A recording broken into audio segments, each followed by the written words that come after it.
ሰላም ሰላም፣ ጤና ይስጥልን። እንደምን አላችሁ የዲጄ አቤ ቤተሰቦች አማን ነው ወይ? እስኪ ይህን ቻናል ላይክ፣ ሼር፣ ኮሜንት፣ ሰብስክራይብ እያደረጋችሁ አብሮነታችሁን አሳዩኝ።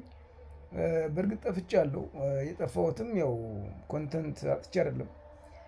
በየቀኑ አዳዲስ ነገር የሚፈጠርበት ሀገር ላይ መቼም ሀሳብ አጣሁ አይባልም። ግን ያው ቁም ነገር ብዙም ተከታይ የለውም። ቁም ነገር ደግሞ ካልሆነ እኔ ደግሞ ለፍርፍር ጊዜ ማጥፋት አለብኝ ብዬ አላምንም። ምክንያቱም እንደ ታሪክ ስለሚቀመጥ የቪዲዮ ከጥቅሙ አንፃር ጉዳቱ ያመዝናል ብዬ አስባለሁ። እልፍ ስትሉ ነገሮች እየተቀየሩ ሲመጡ ሞራላችን፣ አስተሳሰባችን እያደገ ሲመጣ የሚያስቆጭ ነገር መስራት ስለማልፈልግ በቁም ነገር ነው የምመጣው። የሚከተል ይከተል፣ የማይከተል አይከተል። እሱ የኔ ጉዳይ አይደለም። እና ሰሞኑን ግን አንድ ነገር ታዘብኩኝ። በጆኒ እና በንቃት ህሊና የነበረው እንግዲህ ቦክሲንግ ሁላችሁም ታስታውሳላችሁ። ገና ከፉክክሩ ጀምሮ ውድድሩን ማየታችሁታል። አሁን ማን ያሸንፍ ነበር ምናምን፣ እሱ ሁሉም ሰው የራሱ ግምት ሰጥቷል።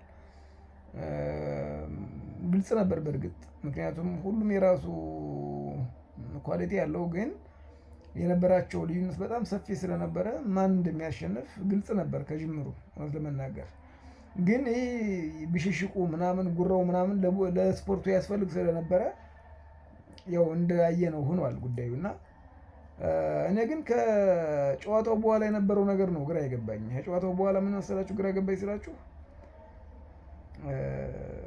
አሸናፊው ሳይሆን ተሸናፊው ከፍ ብሎ የታየበት ነው እውነት ለመናገር። እና አሸናፊው ምንም አልተባለም።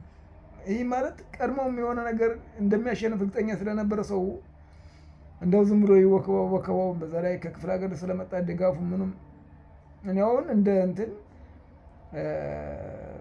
ጆኒ ማሸነፍ ብርቁ አይደለም፣ ችግር አልነበረውም። ያኛው ቢያሸንፍ ደስ ይለኝ ነበር ፐርሰናሊ። ግን አይሆንም ደግሞ ስለፈለክ የሚሆን ነገር አይደለም።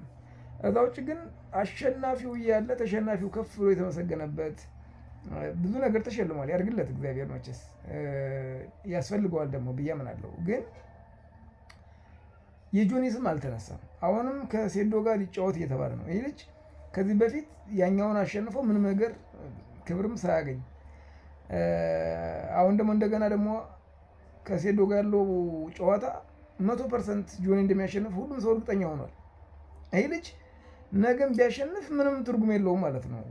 ማለት ከሚፎካከረው ሰው ጋር ነው መግጠም ያለበት ብዬ አስባለሁ። ምክንያቱም ወይም ከቢኒያም ጋር ቢኒያም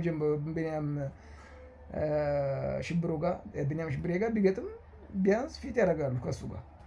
ከዛ ውጭ ግን ይሄ ልጅ አሁንም ከንቃተ ህሊና ጋር ገጥሞ ሲጀምር ልምድ ከሌለው ጋር ገጥመህ ተባለ። አሁን ከሴዶ ጋር ቢገጥም ዝም ብለህ ገጥመህ እነሱ ያሸንፉ እንደ ጀግና፣ እሱ ሲያሸንፍ ግን ምንም ከተባለ ይሄ ልጅ ከንቱ ድካም ነው የሚደክመው ማለት ነው። እና ከሚመጥነው ሰው ጋር ብታጋጥሙት ጥሩ ነው ለቀጣዩ። ያለፈው ግን ይሄ ልጅ ይህን ያክል ክብር ሲያገኝ ማግኘቱ እኮ አይደለም ቅሬታዬ ነው። ግን ተሸናፊው እንደዚህ ክብር ከተሰጠውና እንደዚህ ሽልማት ከተሰጠው አሸናፊው እንዴት አንድ ነገር አይባል?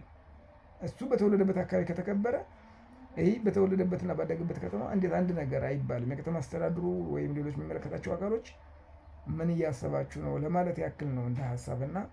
ለማንኛውም ይመቻችሁ፣ ሀገራችን ሰላም ያድርግልን።